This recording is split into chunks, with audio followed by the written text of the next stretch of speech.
Most car enthusiasts older than about 8 years old have likely assembled a plastic-scale model car kit at one time or another, though the hobby is long past its golden years of the 1960s. Much of the history of plastic-scale model cars took place in and around Detroit. While California's Revell and Chicago's Monogram were major players in the model kit industry, they didn't concentrate on model cars. It was companies in the Detroit area, Joe Hahn, AMT, and later MPC, that provided the foundation for the model car kit industry.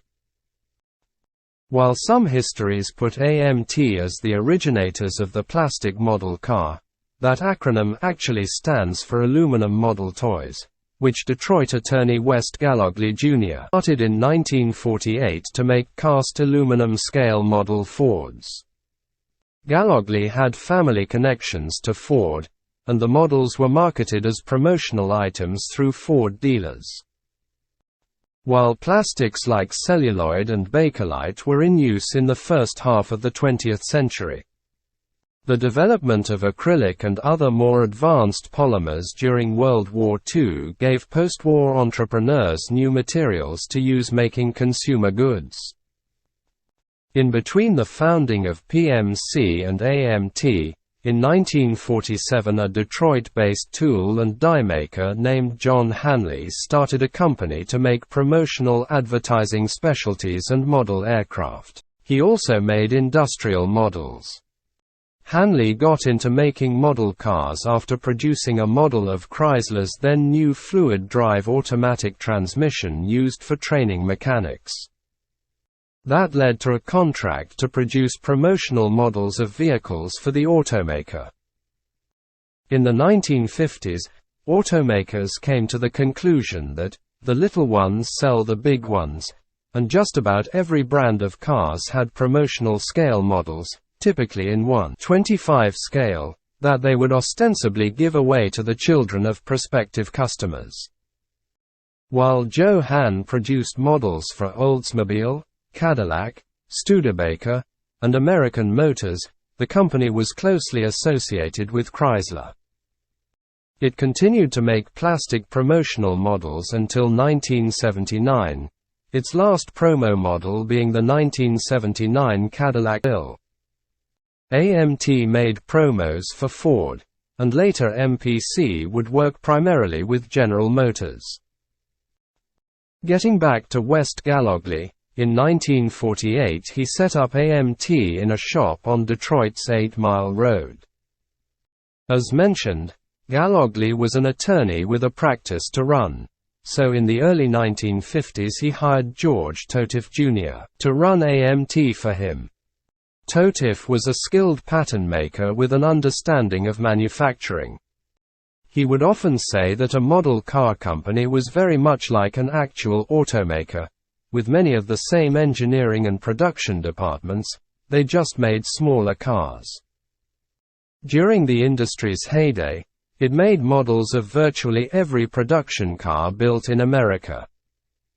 To get a leg up on competitors, model car kit makers even used industrial spies and possibly even bribes to get early details on new car models yet to be introduced. In time, Totiff would also implement a method for vacuum deposition of a chrome-looking finish on plastic that is used to this day in the making of brightwork for actual automobiles. AMT decided to take unassembled promotional models, add some extra parts, including popular automotive accessories like fender skirts and Continental kits, and sell them in kit form for the hobby market. Marketed as 3-in-1 kits that could be assembled 3 different ways.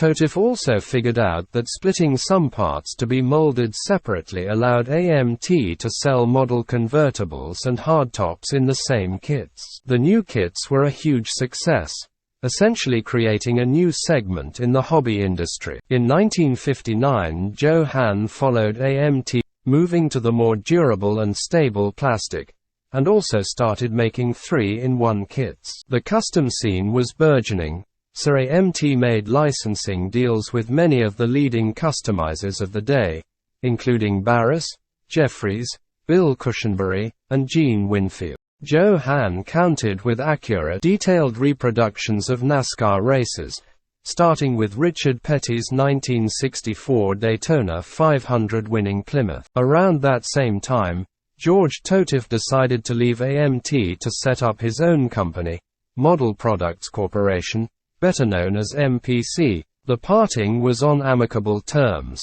and there were deals to license molds and models in both directions. Totiff was also able to keep the license with Dean Jeffries, the result of which was one of the most successful model car kits ever, Jeffries' Monkeymobile for the fabricated Force 1960s television series.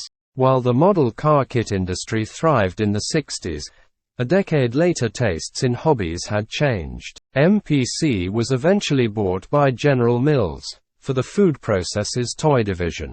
In 1977, AMT was bought out by Lesney, the British maker of Matchbox diecast models.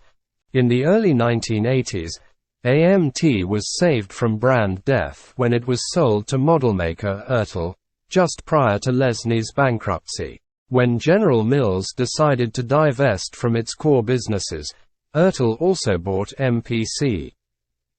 Both MPC and AMT brands then operated under Revell, which has since sold them to Round 2, in South Bend, Indiana. The model car kit industry was actually the product of a small number of men. Gallogly and Totiff at AMT and MPC, Hanley at Joe Hahn, Revell's Lou Glazer, and the men who founded Monogram, Jack Besser and Bob Redder.